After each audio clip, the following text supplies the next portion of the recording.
What is good, Internet? Thanks for hopping aboard a Wednesday edition of The Sweat. Jesse Coffield, Emerson Lotzia at your service. And we're not the only ones. You're right again, Emerson. Good evening to our NFL panel. I wish my wife would say that. Never. DK Live's Jeff Ulrich and Steve Buchanan, Ian Hartitz of the Action Network, and Ryan Noonan of the Quant Edge. Wow, Nooner. Happy to see you're still alive, buddy. Jeffrey, I would like you to kick off our chalk report. Who is the chalk play at quarterback for Sunday's slate?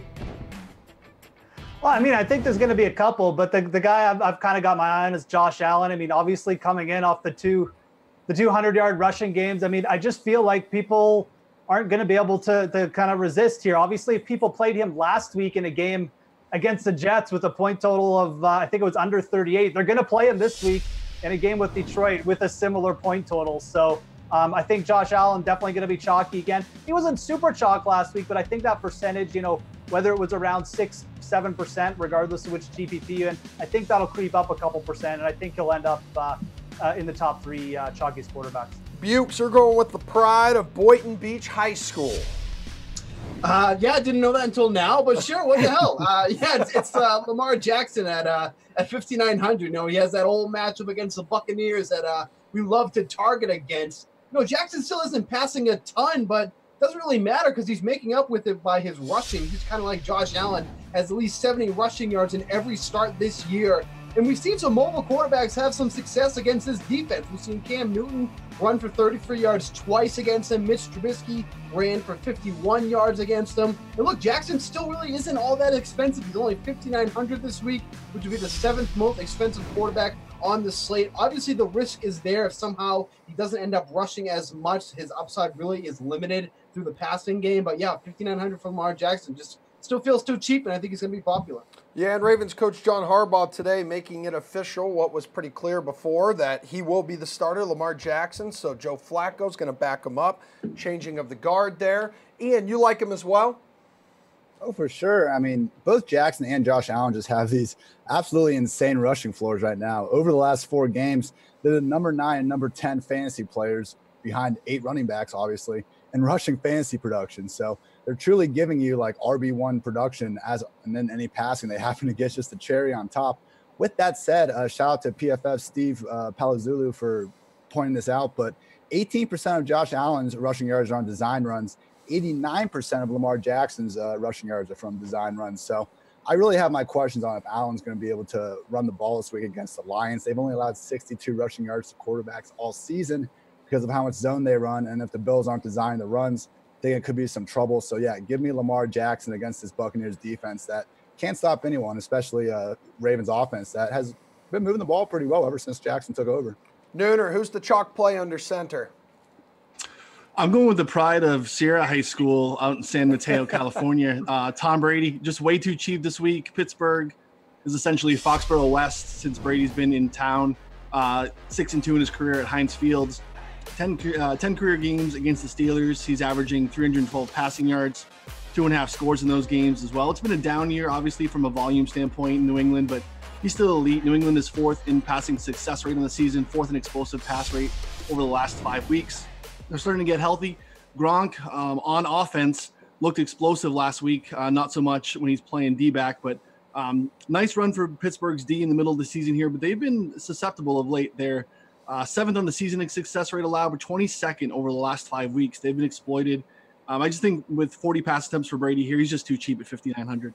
Yeah, and by the way, I know I picked Josh Allen, but I just thought he was going to beat chalky. It's not like I recommend him. I think you should rather play Mitch Trubisky at 6K, more upside there. So what? I mean, yeah, hedge life already. There we go. All right, good. guys. We're off to a great start. To running backs we go, Jeff. I'm going to let you start again here. So who's the chalk here at running back? Not someone not playing him though. Not who we're recommending you play. Just who's the chalk.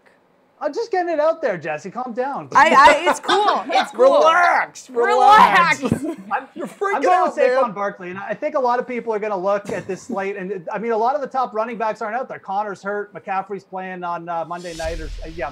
So there's less choice. People are going to flock to Zeke, sure, but I think Saquon, he's not questionable. He's healthy. The matchup may not be the greatest, but I think more people are going to go and just pay up for Saquon because they feel safe. They don't have to worry about the questionable thing, even though Zeke is probably going to play. And I just think the way he's been rolling, obviously a lot of talk about him being like the best running back in the league right now, regardless of what you think.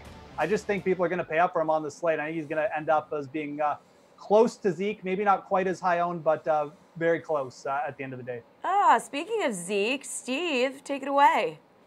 But who are you actually playing, Jeff? That's what I would like to know. Stop it. Don't confuse him. No, I'm just kidding. It's definitely Elliott because with Zeke and Barkley, they're the only two running backs priced at 9,000 or above this week. The rest of the field is set at 7,500 or below. I think it actually makes for some interesting strategy when it comes to roster construction. If you're going to pay for one of these two guys, or just go a little bit cheaper and take, Leonard Fournette or the below them. But look, the Colts have been really poor, have not been poor on the ground defensively. Where they falter is with passes out of the backfield to opposing running backs. They're allowing the fourth most receiving yards in that aspect, averaging 54 per game. We just saw Elliott grab a ridiculous 13 targets last week. I don't think that's something that we'll see on a normal basis. But even on those 13 targets, he got 12 catches for 79 yards. This is a greater spot for him to match that type of production. Like I said, I don't think the target's going to be as high, but those receiving yards feels quite doable in this matchup here. So I think Zeke's still going to get all the love here this week. Ian, who's the chalkiest for you? I think Jalen Samuels is going to get up there again once people realize we got a 3-down running back chilling at 5,200. I mean, the same thing kind of happened with James Conner when the season started. When these running backs come out of kind of nowhere to seize these 3-down roles, they don't get priced like a 3-down running back for weeks. And that's what we're seeing here with Samuels. He played 80% of the snaps last week, took all the pass down targets just like we thought he would over Ridley. And he's locked in as their lead guy against the Patriots defense that, all season we talk about how slow their linebackers are and how they're not, how they are the team you want to target with these receiving able running backs like Jalen Samuels. So able to kind of, obviously Barkley and Zeke, one of those guys will kind of rule all, but I think people are going to want to save some salary here. And Samuels is probably the best guy to do that with. Nooner, you think your guy has a good matchup here, I'm guessing? I do. I think the guys have all nailed it. Just variety is a spice of life. I'm going to give you a different name, although we were 3 for 3 so far. It's a great spot for Joe Mixon. We have him as a home favorite. That's the first time that's happened in a while. Our betting tool over at the Quan Edge likes the Bengals a lot. We have them at 7.5-point favorites here. With Jeff Driscoll under center, A.J. Green out for the season, Cincinnati has leaned heavily on Mixon, both as a ball carrier and as a receiver. And Gio Bernard has basically been relegated to a backup role. We saw Mixon play 90% of the snaps last week. He handled 87% of the backfield touches. Oakland's run defense has been atrocious all season long. They're ranking 27th in both success rate allowed and DVOA. Just too much volume for Mixon at 6,100. I'm going to play Wayne Gallman and Rod Smith today, next week. You posted head-to-heads? Yeah, that's not happening there. But since you are here, Ulrich, who's going to be Chalky McChalkerson at wide receiver? Oh, this one's easy. If you go to fanshare.com, fansharesports.com, Amari Cooper's already in the lead in terms of tags at wide receiver position. I think he's got 7 more than the next player. Amari Cooper's going to be popular this week. And I mean, it's for good reason, obviously. A huge bump since he's moved over to the Cowboys. 7,500, the price bump is there too, but I think people are going to look at the matchup, the condensed targeting, and just the way Dak Prescott has been playing. And I think they're just going to click on Amari and just eat the chalk. And that's fine. But I do think Amari's going to be one of the most heavily owned players on the slate, not just at his position. And yeah, he's definitely someone we can probably talk about more than once here in this segment. Bukes, what can you add to that? I mean, Jeff pretty much nailed it there. I mean, it's going to be Cooper this week. I mean, obviously the 52.7 DK fantasy point performance last week is going to grab some attention. He grabbed 10 balls last week, 217 yards and 3 touchdowns. I mean, essentially, if Dak Prescott is dropping back, it's going to Cooper. I mean, that's pretty much what it's been since he's been on the Cowboys, averaging 24.1 fantasy points through 6 games since he joined the Cowboys. Yeah, Jeff nailed it. It's definitely going to be Cooper. Same game, Harditz, different wide receiver? Yeah, Cooper's going to be up there, but I think people are going to kind of come around the idea of T.Y. Hilton as this week goes on. Under 7K still, and this guy's been a top 5 wide receiver over these last 4 weeks since the Colts Week 9 bye. I mean, look, the Cowboys are a very tough defense. We've seen that. Byron Jones, though, is basically used like Richard Sherman with their new defensive coordinator, Chris Richard. Sticks to the left cornerback area almost the entire game. Yeah, we saw him kind of go inside for Zach Ertz for a few high leverage snaps last game, but still 85% in one spot. That means T.Y. Hilton's going to get 60% of his routes roughly at home in the Dome against the Cowboys defense that has been, lit on fire a little bit by DeAndre Hopkins and Julio Jones this year. So I think Hilton is the cheapest wide receiver one this week. Nooner, you had TB12 as your chalky quarterback. Now you will have his top target here. Sounds like a chalky stack. Yeah, we have a bunch of primetime games with totals over 50. This is really the only game on the main slate that has a total north of 50. So I'm going to piggyback on Tom Brady as earlier. Love Julian Edelman. He's been a target monster since returning in week 5. He scored 17 or more DK points in 5 of his last 6. He doesn't need to score a touchdown in order to do that. He's absolutely feasted on Pittsburgh in his career. Mike Tomlin seems content with sitting back in his zone and allowing Tom Brady to pick him apart. We saw how that worked out a couple weeks ago with Keenan Allen. I think just the floor for Edelman is way too high. We can get him in cash games. I think that's a lock for me. And if he finds the end zone, he's going to pay off in tournaments too. All right, dudes, we're going to bring you guys back after we splurge or save in the NBA. Manny Machado made the final out of the 2018 World Series. That's a fact. While that is the case, some teams want him. I'm Brendan Glasheen in with this hot stove version of a DraftKings fantasy flash. Per MLB Network's John Heyman, the Yankees, White Sox, and Phillies are going to meet with the free agent star slugger. There are 3 mystery teams interested as well. Machado's antics this past October won't cost him because he's only 26, can freaking mash, and, well, you gotta reach October first before you can actually play in October. The Phils and White Sox know what I mean. Philadelphia has plenty of room to sign Machado to a hefty contract. It aims to challenge Atlanta in the NL East. And the Chi Sox want to make a splash because they've been so brutally bad as of late in this rebuild. And no surprise, the Yankees are involved. After getting waxed by the Red Sox in the division series, the Bombers clearly took a step back in 2018. Hey, other rumors are indicating the Yanks may wind up trading promising third baseman Miguel Andujar. So boom, he goes, you plug Machado right in, who can seamlessly slide back over to the hot corner, and New York has money. The Machado sweepstakes is on, folks. The game we're about to play is one that I do every day with my wallet. It's called Splurge or Save, and I think that I play it wrong because I splurge every time. Treat yourself, girl. Yeah, that's wrong. My wife's life motto as well. I think that's wrong. Help me. Let's see if our experts can play NBA Splurge or Save better than you can. Say hello to RotoWire's Alex Barutha and DK Live's Gary and Thorne. The Greek Freak is the second most expensive player on the slate tonight. He is going to cost you $11,000 versus the Pacers. Or you could save with Ben Simmons. He's only 8'9", and the 76ers are officially without Jimmy Butler tonight against a very bad Nets team. Alex, you paying up for Giannis or saving some moolah with Simmons? As much as I love Giannis, I have to go with Ben Simmons here. The price difference is very dramatic. And without Jimmy Butler, I mean, the 76ers trade so much to get him that their depth just isn't very good right now. I think what Brett Brown is going to have the team do is lean as much as possible on Ben Simmons and Joel Embiid. So in this situation, I will take Ben Simmons over Giannis. Yeah, I mean, it's brave considering he's probably been touched by the Kardashian curse, but go ahead. Yeah. And as we have learned on this program, it is real. It's real! Gary, and what are you doing? You staying away from the Kardashian curse? Nah, let's embrace the Kardashian curse. Wow, you're a brave man. Oh, yeah. Bring it in. Bring it in. My countryman Tristan Thompson's working out completely fine. Oh, no, wait, he's hurt. I just think this is maybe the perfect matchup. Even if you want to put the Jimmy Butler stuff to the side, Kenny Atkinson has kind of set up this Nets defense to be the perfect foil for Ben Simmons. They, more than any other team in basketball, run teams off the three-point line. They're allowing 70% of opponent shots to be from two-point range. It's the highest mark in the NBA, and that's all Ben Simmons shoots. This is the perfect setup for Ben Simmons. And also Giannis, for as great as he is, the Pacers are just like fantasy basketball kryptonite. They're slow. They're bottom 5 in pace.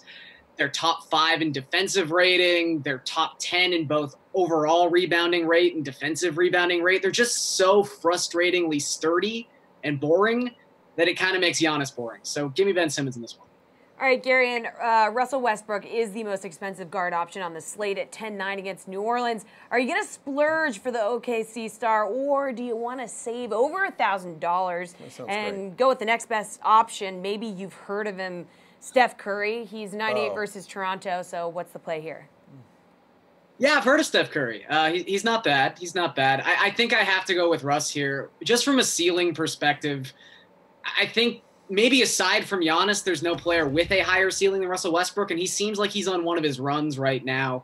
And in fact, since he came back from injury 10 games ago, he is averaging 20.5 potential assists per game. He was already leading the league at like 19.5 by a wide margin, but still, he's somehow playing even better. I just think that Russell also brings the assist and rebounding upside that Steph just doesn't. I mean, obviously he could hit 9 threes and get some bonuses that way, but Steph would really, really have to have a crazy efficient shooting night and scoring night to take down Russ, who's just going to be better than him in those tertiary categories. Okay, so are we going to splurge here too, Alex? Yeah, I have to agree. When all 4 main Warriors players are healthy, I'm just generally not that interested in either of them. I play generally GPPs, so yeah, I got to go with the upside for Russell Westbrook here, especially since Curry will be going up against a tough Toronto Raptors defense. It's one of the best in the league, and Russell Westbrook's going to be going up against the Pelicans, who are struggling right now. They have a lot of injuries. They play at a super high pace. I'm pretty sure this game is the highest over-under on the slate, so all those things considered, I'll spend up for Westbrook tonight. Yeah, and Curry doesn't believe we landed on the moon, so that is a hard fade NASA's for going me. to show him, guys. Yes. It's okay. Karl Anthony Towns will cost you $10K tonight on the road in Sacramento. So, Alex, are you going to splurge on him in your center spot, or go with like Andre Drummond, who only cost you $8.7 against the Hornets? In addition to the cheaper price, too, he's coming off back-to-back 50-plus DK fantasy point games. Wow. Splurge or save? I'll save here. I'll go with Drummond. In my eyes, they have very similar ceilings as fantasy players. They play a completely different style of basketball. But at the same time, I don't really trust anybody on the Hornets to box out Andre Drummond. Cody Zeller, maybe. They activated Bismack Biyombo. They might try that. But in this case, I definitely prefer Drummond at the lower price with, in my opinion, just as much upside. Garen, you're going to make it rain, aren't you? I wanted to. I really did. This is a great spot for Cat. I mean, you look at Sacramento, they're the 6th worst defensive rebounding team in basketball across their last 5 games. They've also allowed a top 5 field goal efficiency in the restricted area this season. Those are things that beg for you to exploit them defensively with an opposing center. But the price differential, plus the fact that, like we've said, it's just the Hornets don't really have anyone they want to stick on the court long enough that can possibly defend Drummond. I mean, Cody Zeller is the only natural big man they play more than 15 minutes per game so far this season. I just feel like Drummond's going to own the glass. All right, so sometimes you splurge and sometimes you save. I think I get it now. Thanks, guys. You definitely don't. Yeah, I don't get it. Okay, viewers, stick around because we got a game of over-under coming your way with our NFL panel. All right, in the meantime, let's hear what former Jets quarterback Chad Pennington has to say about Sam Darnold's future with the franchise. Hey there, I'm Adam Kaufman with a very special guest, former Jets and Dolphins quarterback Chad Pennington. Chad, how's it going? Doing well. How are you? Doing well, thank you. Now, you experienced plenty of highs and lows in your 8 seasons in the Meadowlands. I want to begin your time with the Jets. Specifically, though, what do you think of what you've seen from Sam Darnold's rookie campaign so far? Well, we're all excited about the potential we see, and I think that's what when we watch him play, we can see where he could be within 5 years of his career and how good he could be and what such a high level he could play at. But I also understand being a rookie, being 21 years old, and having to play as a rookie is going to take some time, and we have to be patient as a fan base and as an organization to make sure that he develops correctly. Well, and as a pro, especially in a place like New York, performance on the field and off, two totally different animals. I know you can speak to that. How do you think Darnold's handled the pressure of playing in that market so far? I think he's done well with the pressure. He has a really good demeanor. I think that he stays pretty even-keeled, and he doesn't really get too high or get too low. I think having Josh McCown in his quarterback room has really helped him to handle his emotions correctly. So with that part of it, I think he's done relatively well. I was going to ask you about that. I mean, how much do you think it has helped Darnold having a guy like McCown who's a mentor? He's in the QB room, as you said. He's on the sidelines. He's, in some cases, starting and allowing Darnold to sit and watch and learn a little bit. And just having a guy who's about 40 years old who's been through the ringer a number of times. Well, having Josh McCown in that room is invaluable. Probably the best signing that the Jets had in the offseason, bar none, because being 21 years old and having to make your mistakes in front of everyone, you need a sounding board. You need a guy who's been there before that you can bounce questions off of. And really and truly, it's not even about the game of football. It's just about living life in general, going from a college student now to professional, what that looks like and what that means, and trying to put all of that together. So Josh was a teammate of mine as well, and I know that Sam is in really good hands when it comes to having a teammate like Josh McCown. So this offseason, I mean, there were plenty of big names available, but the Jets decided not to spend cash or collateral on someone like Kirk Cousins, Case Keenum, Alex Smith, guys like that who would have come in, started, it would have been their team. They invested, of course, on that third overall pick in Darnold, and as you said, spending a little capital to bring back Josh McCown to mentor him and to be that guy in the case that they needed someone to come in and start in a pinch. In the long run, was that the right call for the organization? I think so. When you look at it, Sam is 21 years old, and if the organization handles things correctly, even 10 years from now, he's still just 31, and Sam is able to stay healthy. This is a quarterback that the Jets could have for 15 years. So this was definitely the right long-term decision, I believe. As a guy who played for a long time and had a successful career, and I know, I mean, you were runner-up for MVP, you had a couple of Comeback Player of the Year awards, and just some great numbers over the course of your time, both with New York and Miami, but had to battle injuries. How do we know, looking at a guy like Sam Darnold, if, okay, this is the guy, and it's not just performance, it's not just wins and losses, it's not just stats, you know that as well as anybody. What are some of the intangibles where we can look at him and say, okay, he's got it, the Jets may finally have their guy? Yeah, I think that's really a personal and internal evaluation, and you've got to be able to see how he interacts inside the huddle, how he interacts with his teammates outside of the huddle, in the meeting rooms, in the classroom, working out together, just what his aura is and what he's about. And if you really feel like that, you know what, guys can really follow him, they get along with him, they believe in him, they have confidence, then you've got something that you can really work with. I always point back to Russell Wilson when the Seattle Seahawks made the decision not to start Matt Flynn, who they had brought in from free agency, and to start this third-round rookie draft pick at quarterback. And the reason they did is that they saw these intangibles. Forget the physical stuff. They saw the intangibles that the team needed to be successful. And playing quarterback, the great thing about this position is it's not a certain shape or size. It takes all shapes and sizes, but it really takes a leader of men. And if you find that guy, you have something special, and we hope that Sam is that guy for the Jets. All right, back here on The Sweat, where we are once again talking football and whether our wonderful panel will be going over or under the following game totals for this weekend. So welcome back to Jeff Ulrich and Steve Buchanan of DK Live, plus Ian Hartitz of the Action Network. Good one on Sunday between the Colts and Cowboys. That Dallas defense has held opponents to 20 or less points in 5 of their last 7 games. Game total is 47.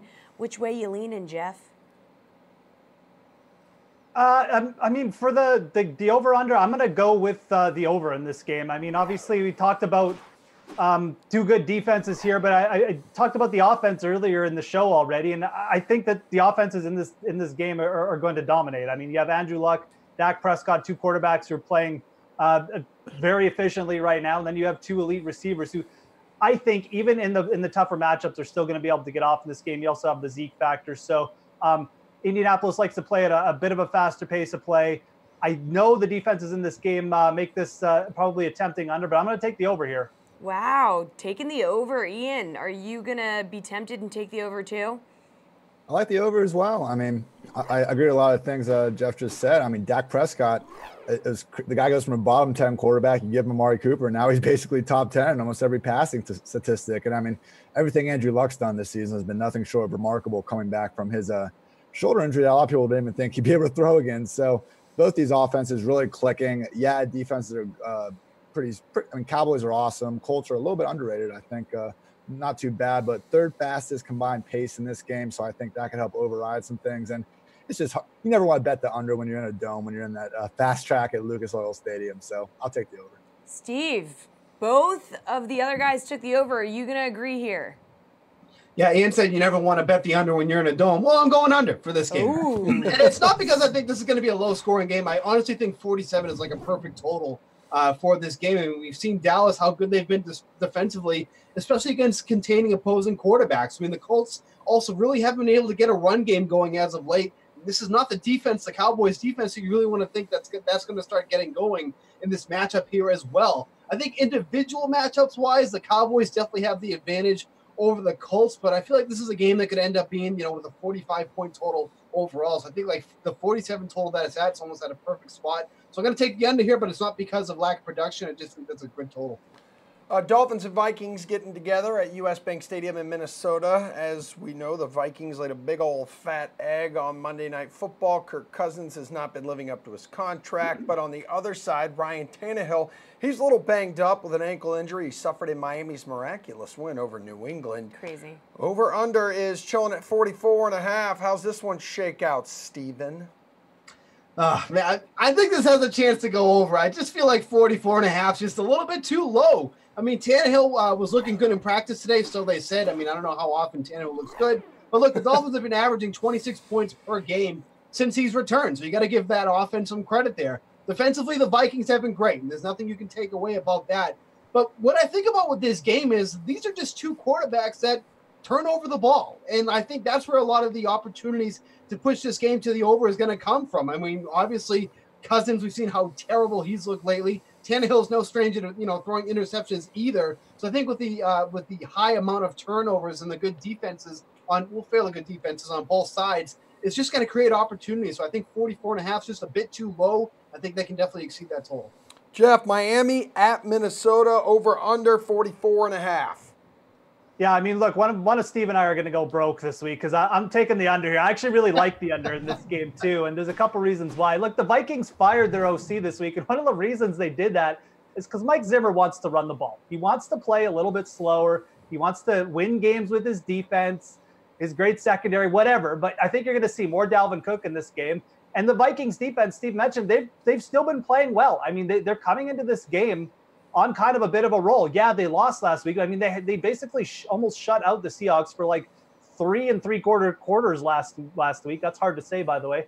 But and then you have Ryan Tannehill coming in banged up, and a Dolphins team that doesn't really play very fast either. I think this is a great setup for the under. I think like a 24-13 game is something you might see here. So I do like the under in this one. You hitting that under too, Ian? Yeah, I'm on the under. I agree with a lot of things Jeff just said. Slow-paced game. We were talking on the show yesterday. I mean, I do like the pass game matchups for Thielen and Cousins. I mean, they could put up some yards, but this game just seems to have Dalvin Cook written all over it. They were starting to even kind of get more involved the last 2 weeks, especially in the passing game. So I really see them kind of now with their playoff hopes, now or never. Try getting Dalvin Cook those 15, 20 carries again, see if that can't get the offense turned around. But the problem is, I think the reason their offense hasn't been good all season for the most part, especially second half, is their offensive line isn't any good. So I'm not so sure play caller is going to really have much to do to change that. And, banged up Ryan Tannehill on the other side, as Steve said, hard to trust the guy even when he's healthy. So I'll take the under here. All right, let's look at this Saturday night game. Cleveland at Denver. Baker Mayfield and the Browns are still barely alive in the playoff race. They need this one against the Broncos. Game total is 45.5. Do you trust Baker to put up the points in Denver? Over or under, Ian? I think I trust Baker to put up points more than I do Case Keenum. I'm going to take the under here for the game, though.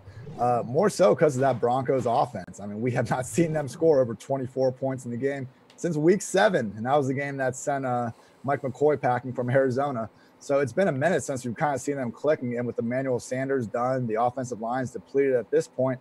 I mean, it's just tough to really see Case Keenum turning around. And he's always kind of been some of his parts quarterback anyway, and now a lot of those parts are gone. So tough to see much going on there. I think the Browns will be okay here, but we did see them kind of take a step back when they played Houston 2 weeks ago, which is one of the tougher defenses they played kind of during this Baker comeback season that we've seen in the last 4 or 5 weeks. So I think the Browns can win it, but I'll take the under. Jeff, Browns at Broncos, 45.5, over or under? Hey, I'm just going to keep agreeing with Ian here because I basically see this game exactly the same. I take the under, but it's not Baker Mayfield that worries me putting up points. I think the banged up Broncos secondary, I think he's not going to have any problems with that. It's the Broncos offense that scares me. 14 points against San Francisco last week. The Browns defense is pretty good, people. And Case Keenum, like he's got an okay receiver in Cortland Sutton. He just never throws him the ball. So where are the points going to come from for the Broncos? I don't know. And that's what worries me. And that's why I'd much rather take the under here in a game that's at night. And I know Steve's not going to like me bringing this up, but it might be cold. So not good. I'll take the under. Steve, Ian, and Jeff are just both saying under because this Broncos offense, they got no faith in them. So what do you think, over or under? Yeah, clean sweep. You got to worry about the Broncos offense there. And just to mention, too, if there's one thing that's dumber than weather, it's Saturday football games. Why do they do that? I hate when they do these random Saturday football games. It's so stupid. Anyways, yeah, the Broncos just aren't generating anything offensively. Like, if there's anything Case Keenum should do in this game, he should just be the designated handoffer to Philip Lindsay. They have any chance of winning this game or scoring on this point, it's going to be through Philip Lindsay. I mean, he's thrown for less than 205 yards in 4 straight games, just 4 touchdowns in that span. The loss of Chris Harris for the Broncos, I think, is magnified. This is going to be a game where the Browns can exploit that. I think this is going to be a great game for the Browns. Not so much for the Broncos, so got to go on the under on this one, but it's certainly not because of the Browns. All righty, we're going to chase or fade some more Week 15 storylines with you guys right after we bring in Sean Newsham for some NHL price check. Hey, it's Brendan Glasheen talking NBA Showdown in this DraftKings Fantasy Flash. Who's ready for Luka Doncic versus Trae Young, round 2? As a refresher, the Mavericks acquired the European star from the Hawks in exchange for the former Oklahoma standout way back on draft day, so that's how the pair linked. Doncic leads all NBA first years in scoring. He's second in assists, third in rebounds. Young leads rooks in assists. He's also fourth in scoring. They first squared off back on October 24th. Young scored 12 of his 17 points in the fourth quarter, willing Atlanta to victory, overcoming a 26-point deficit. Doncic dropped 21 points, added 9 rebounds. But since that win, the Hawks are just 4-18, while the Mavs have won 11 of their last 14, including 10 straight at home. And as expected, the team trends rub off on the 2-star rookies. Young's averaged just 22 DK points per over his last 10 games. Doncic has etched at least 35 DK points in 7 of his last 10. The Slovenian has been superb in Dallas this year, so he is the better play than Young tonight. All right, we like our hockey advice delivered ice cold. That's how good this guy is. The man, the myth, the legend, DFS, NHL expert, Sean Newsham into hizzy. Price check with us. What's up, dude? Not much. How's it going, guys? Good, and away we go, Sean. So Sidney Crosby is the most expensive skater in tonight's 4-game slate, but he's got a favorable matchup against the Blackhawks, who are giving up the second most goals in all of the NHL. So is Sid the Kid worth rostering at 8,100, or are you looking elsewhere? I think rostering Sidney Crosby at that price actually makes sense tonight. There's not tons of elite options. You do have Tyler Seguin on the slate. However, Crosby's been very good lately, and this matchup is probably the best on the slate, if not the second best on the slate. Crosby's been in the 99th percentile in Corsi 4 for centers over the last month. And with the matchup, I think that he is the best play on the slate. So when you're looking at paying the most money for a player, you want them to be the best player on the slate. And I think Crosby is that tonight. So if you have the salary, I think going up and paying for him, it makes a lot of sense. All right, what about Max Pacioretty of the Golden Knights? Pretty hot lately. 13 points in his last 10 games. Yeah.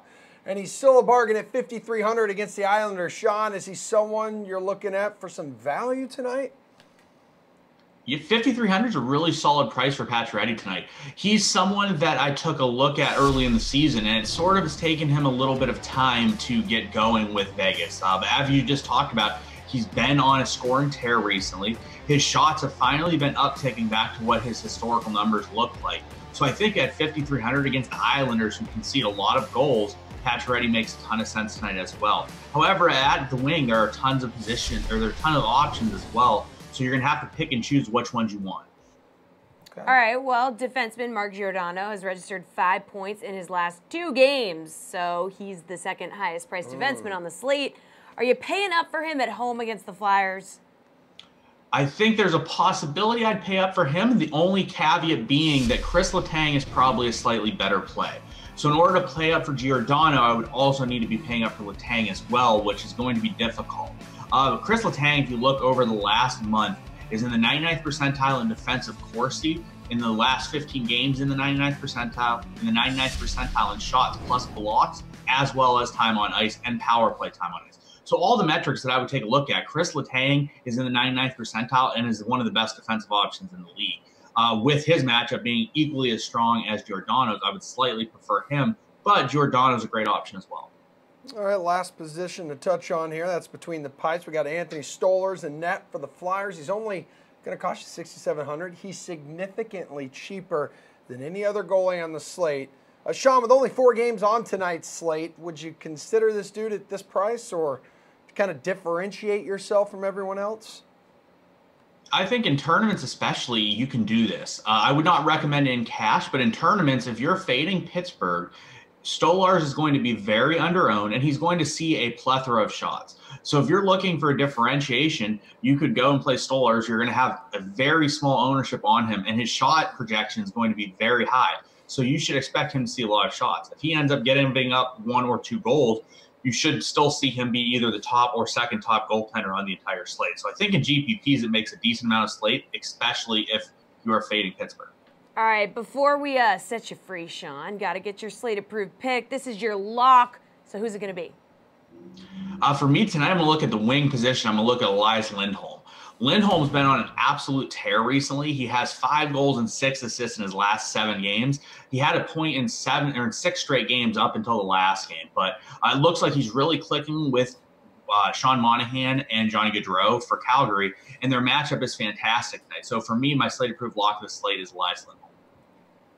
All righty, good puck talk, Sean. Enjoy your evening, please. We've got one more go-around with our NFL panel coming up. Right after Adam Levitan drops some knowledge on you.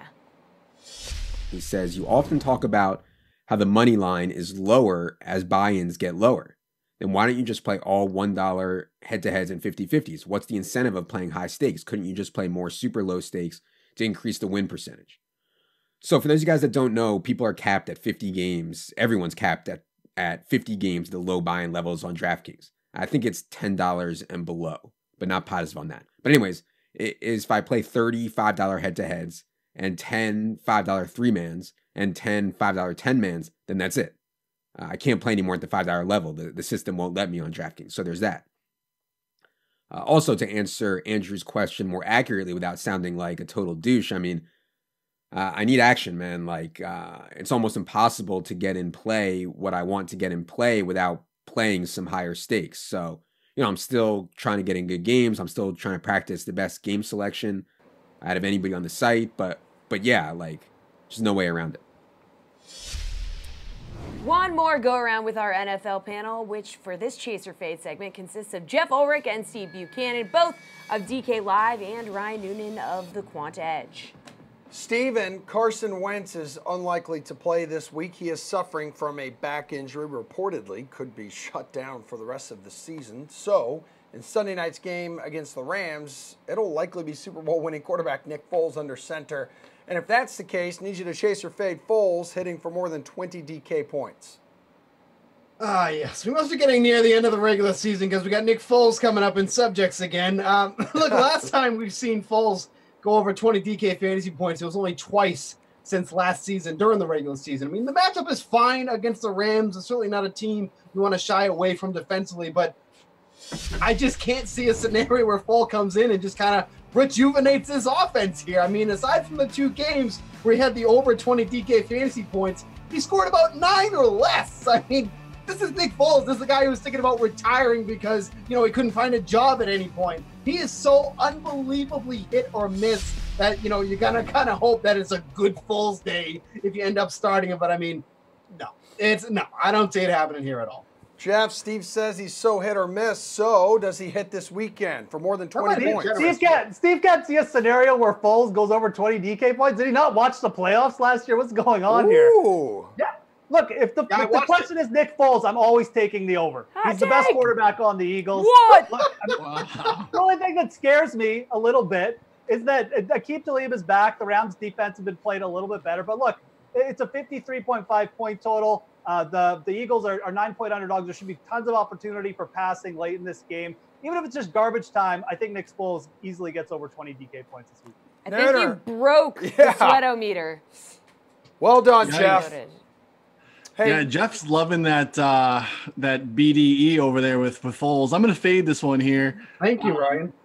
Only once in the last 4 games has Wentz exceeded 20 DK points. And while this game script might be favorable here, the Rams' passing defense is really bolstered by the return of Aqib Talib. The Rams are first in passing success rate allowed over the past 2 weeks since Talib has been back. The Bears were able to hold down the pass rush in check. But the Rams lead the league in pressures per drop back as well at 35.2%. So I don't think the spot's necessarily what we thought it was. I think we're going to see some of that, the spread shift. We're going to see the total come down a little bit here. I think he's a pretty strong showdown slate play, which we're going to have here on the primetime spot, but I think he still falls short of 20 points. All right, guys, in his last 3 games, Josh Allen has rushed for 335 yards, breaking Michael Vick's NFL record of 294 yards over that same span. Ooh. So he's had back-to-back 100 rushing yard performances. Chase or fade Josh Allen running for at least 100 yards again against the Lions this week. Jeff? Yeah, I'm definitely going to fade this one. And I mean, first of all, this streak has to come to an end at some point. But the Lions aren't exactly a pushover opponent right now. Their defense has started to play a lot better, and their leaky run defense has improved a lot. I mean, other than the Todd Gurley game, they haven't allowed a 100-yard rusher for a while. So, and even in that Rams game, they held the Rams like it was a 16-13 game for a long time. So I think this is a spot where a pace-down team like the Lions will hold Josh Allen in check, at least to under 100 yards rushing. He might still get 50 or 60, but I don't really like Josh Allen this week. I think it's a bad matchup, and I definitely think he's going to be under 100 yards rushing. Ryan, over or under 100 yards? I mean, I kind of feel like this he's could happen. Rolling. Am I crazy? He's rolling. No, Nooner, you're not tell crazy. Me. I think you might be crazy. That might be completely different from this topic, though, and I think we can maybe tackle that on a different segment. We'll fade that another time. Yeah, okay. Good call, Jesse. I'm going to fade this, though. Jeff made some good points. Since they acquired Snacks Harrison, Detroit third in success rate allowed. But Ian referenced it earlier. There's not a lot of design runs from Allen, but no team is allowing fewer rushing yards to quarterback season than Detroit. And they face some running quarterbacks. Cam Newton, Russell Wilson, Mitch Trubisky, Dak Prescott. No quarterback has topped 18 yards against them. So they also play a lot of zone. And typically we see good rushing totals from running quarterbacks against teams that play a lot of man-to-man. They turn their back to the quarterback. It opens things up. A lot of zone with Detroit, so that's not going to open up the avenues for Josh Allen. Owners should be happy if he gets 50, but I'm definitely going to fade under 100 here. Steve, 3 for 3 on the fade? Yeah, this is definitely a fade. I mean, like kind of Jeff said, when you're playing against the Lions, everything just becomes real slow. They are such a slow-paced team, but 100 rushing yards is so much for a quarterback. I mean, obviously we saw Lamar Jackson do it in his first week, but we haven't seen that again since then. And then one thing with Allen, too, is that, and there's nothing wrong with this, but those rushing yards that he's getting them in big chunks. I mean, his longest runs in each game, 45, 31, 28. And again, there's nothing wrong with that, but without the benefit of those long runs, it really kind of puts his ceiling in perspective here. So, even if he gets around 50 or 60, there's absolutely nothing wrong with that. So I still think he's a fine play this week, even though Jeff talked about him in the chalk report, and now he doesn't like him now, a half hour later, but, whatever. But there's nothing wrong with Josh Allen this week. I just think 100 rushing yards is just a bit too much to ask for. Well, don't look now or do, but Amari Cooper, who both Steve and Jeff believe will be the chalk at wide receiver this weekend. He's averaging a little more than 24 fantasy points per game since joining the Cowboys. Nooner, chase or fade, Amari scores more than 24 DK points on the road against the Colts. Amari Cooper chalk week. What could possibly go wrong? Right? Never been here before. There's no doubt he's been just a massive difference maker since they acquired him. I think he can have a great game and still fall short of 24 DK points. Obviously been bolstered by multiple touchdown games in multiple games since he's been there. I just think predicting such a high variant event to happen again is a bit of a reach. So again, I think he can approach 100 in a score. That's still going to have him falling short of 24 points. So I'm going to fade him on this one. Hey, Jeff, what do you think? Because it was really just that fourth quarter last week where this dude just blew up. Well, I mean, this is like the immovable force meets the unstoppable object. I mean, Amari Cooper's, in his last 30 targets, has 5 touchdowns, 26 catches. He's been super efficient. But then you look at the Colts secondary, and I mean, they haven't allowed more than 9 receptions to a wide receiver since like week 6. So, I mean, this is a very, very good secondary. And I definitely side with Ryan here, too. I just think like 24 against the secondary. Yeah, Cooper can still be okay, but not get 24 DK points. And I think Dak Prescott is probably going to have to go somewhere else in this game to score a few more points. I think the secondary of the Colts is good enough to shut Cooper down to the point where he just has an okay game. So I'll take the under 24 for Amari. Steve, as I mentioned, you said he was going to be the chalk at wide receiver. So is he going to let down all those people who roster him? No, because then I'd be contradicting myself like Jeff did early in the show. I mean, look, he's been lining up on the right side mostly since he's joined the Cowboys. And that puts him mostly in coverage with Quincy Wilson. I mean, he's been pretty good in coverage. He's allowing 22 of his 27 targets against to be caught, with just over 10 yards per reception. But as I mentioned earlier, when Prescott is dropping back, it's just essentially going to Cooper. And then in the red zone, it's Cooper. I mean, it's not Cole Beasley, it's not Michael Gallup, it's Cooper. And if it's not running, it's not Elliott. So, I mean, there's just so many opportunities here, I think, for Cooper to exceed that total. I mean, that's just about what he's averaged since he's joined this Cowboys club. Yes, we've had some, enormous totals that have helped bring that up, but we've seen the potential with Cooper. But as Ryan said, it is Amari Cooper chalk week, so, got to be a little worried about that. The infamous Amari Cooper chalk week. All right, finally, Steve. Christian McCaffrey has been the catalyst of the Panthers offense, putting up 28 or more DK fantasy points in his last 3 games. He's also found the end zone 12 times in his last 7 games. What? So Chaser fade McCaffrey finding pay dirt more than once this week against New Orleans. I don't love this spot for McCaffrey. I mean, the Saints have been one of the best run defenses in the league. I don't really think people give them enough credit for that. I mean, they're allowing just 19.4 DK fantasy points per game, which would be the 3rd lowest in the league, putting him in the same company as the Ravens and the Titans. They haven't had a running back exceed over 77 rushing yards in a game and have only allowed 6 rushing touchdowns. Where he might find some success is out of the backfield and catching some there. But, he's in the showdown contest this week, so ownership is not going to matter. I mean, everybody's still going to be on him regardless. But, in the grand scheme of things, if this was on the main slate, I really wouldn't be looking towards McCaffrey. I think the Saints defense are not getting enough credit when it comes to guys on the ground. So I'm going to fade this one. He might be able to get one in, but I think 2 is a bit of a stretch. Nooner, do you think he's going to find the end zone more than once? What do you think? Yeah, I'm with Bukes here. I mean, there's no doubt McCaffrey has been instrumental. Obviously, in a showdown slate, his ownership is going to be through the roof still. But I think the injury to Cam Newton helps increase the touchdown equity, and we've seen that with McCaffrey of late. Both not being able to steal runs and carries inside the 10, inside the 5. He was also not pushing the ball deep down the field. That's creating lower ADOT opportunities for McCaffrey in the passing game as well. I think just being on the under on a running back scoring 2 touchdowns is just always the right side to be on. One thing worth noting, though, the Saints have been stout against the run. They have really struggled against pass-catching backs, though, ranking 30th in pass DVOA in the season. So he could get there through the air with his usage, but I'm going to fade this and go under. Jeff, not a lot of faith in McCaffrey. You may be on the McCaffrey train here? I may be, Jessie. I might be. Just like you're on the no shoulders fabric. Yeah, train. the cold shoulder. Thank you. The cold shoulder. I'm on the McCaffrey train. It's very warm in here, actually. Yeah. Well, hey, it looks good. It wasn't an inside. It looks fabulous. Thank you. Okay, stop hitting on him. Okay.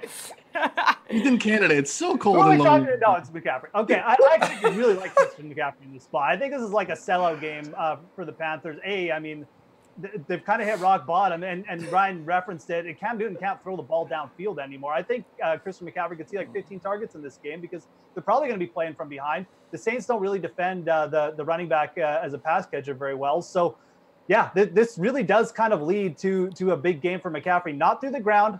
Steve's right. I mean, they're very good run defense, but I think McCaffrey's still going to get a ton of touches, and I wouldn't be shocked if he hits the end zone a couple times. All right, you guys are good to go. Enjoy your evenings. Thanks for all the help. NBA Tears of Joy is next after Pat Mayo gives you his Week 15 running back ranks. Number 1 in the rankings, I got Todd Gurley, then Zeke, Berkeley, McCaffrey, Chubb. That's the top 5. I got Kamara at 6 because that guy terrifies me lately. Joe Mixon, Leonard Fournette, Justin Jackson, and David Johnson. Very quickly, because it's going to be the Thursday night game. If Gordon sits and Eckler sits, Jake, we'll go to you first. Is Justin Jackson too high or too low at number 9?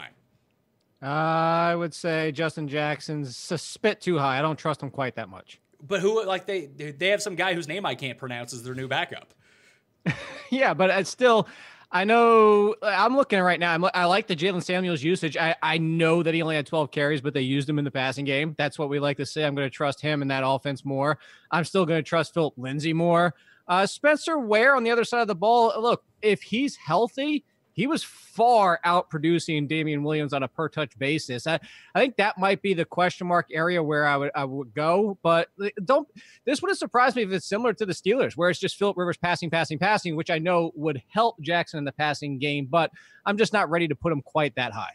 I guess my one thing with Justin Jackson in this spot, if Melvin Gordon is out, and obviously that's a big caveat because Melvin Gordon would just be inserted into the top 10 and Jackson would be nowhere to be found on this list. He'd be like 30 something, but all the other guys behind him, David Johnson, not so much, but it's, just Chase Edmonds can still do damage with him. David Johnson just hasn't been all that good. That offense is approaching like the Bills now for like historically bad in terms of DVOA. Samuels, Lindsay, Ware, there's other guys there to take away from their bottom line. If it's just Jackson, it's just him. It's probably not just him. Just Jackson. Just like former WWF wrestler Just Joe. There you go. Topical.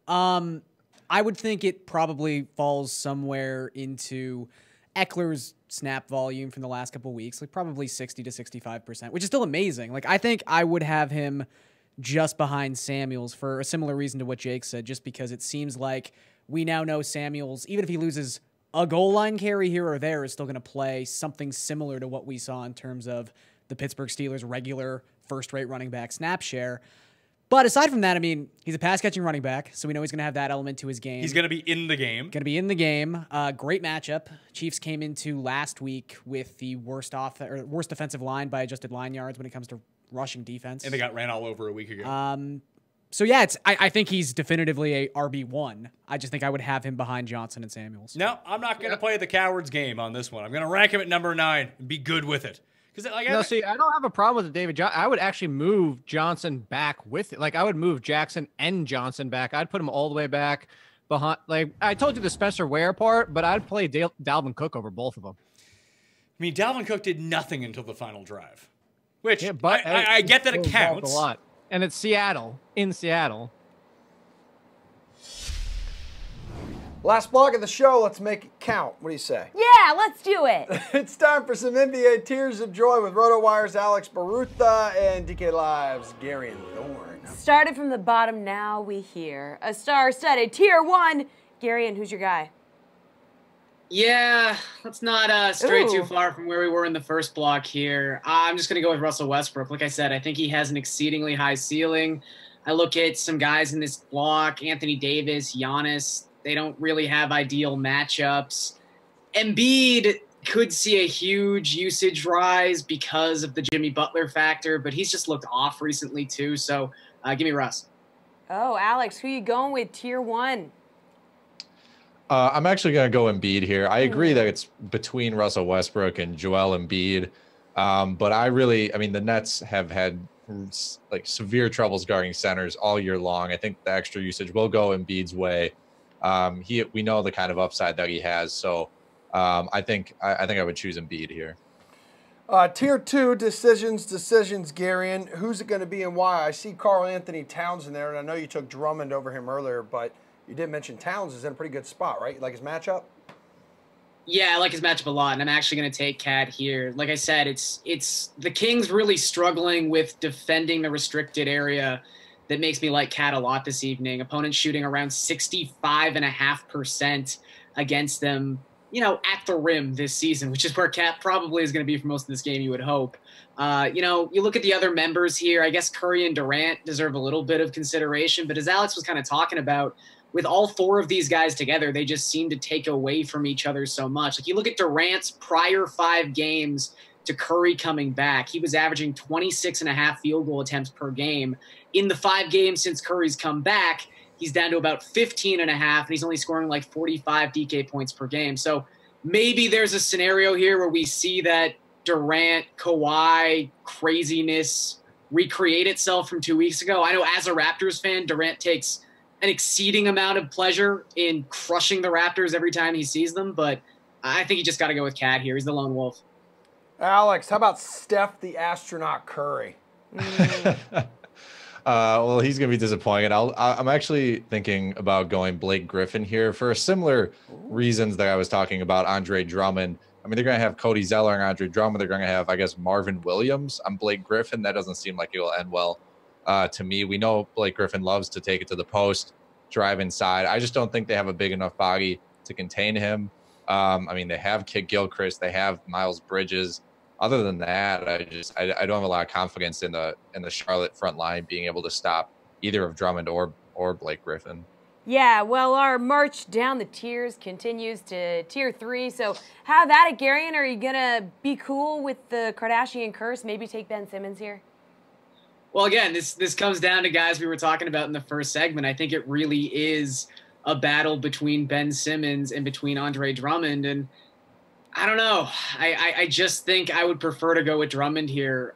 We keep hitting this on the head, but I don't know how Charlotte's going to counteract this big front that Detroit can throw at them. And if we know Dwayne Casey is good for one thing, it's sticking with his height advantage or his big men advantage, even in situations that maybe aren't advantageous to them on their own defensive end. He will stay with Griffin and he will stay big with Drummond. So I don't think there's going to be some weird, outlier low minutes night with Andre Drummond. I think he's going to get it done. And, you look at the other guys in this tier, Kemba, Beal, they're just so scoring dependent. Like they don't have the secondary statistics like these two guys to possibly be in the conversation with them. So I'm going to lean Drummond here. Alex, clearly the Kardashian curse is getting to Garion here. So who are you going with in tier 3? Yeah, I have to agree with Drummond. I'll offer kind of a pivot though. I know some people like to go for lower ownership options. I will say Paul George as maybe a sleeper option here. I mean, the Thunder have an implied total of 118 points compared to the Pistons 105. That's a significant difference. We know how fast the Pelicans play. So, and we know Paul George has, 40 to 60 point upside just very regularly. And, when Russell Westbrook goes off, that kind of lowers some George upside. But I think if you're trying to pivot off Drummond and offer, I guess, another opinion besides, us pounding that home, I think Paul George is a realistic shot in tier 3.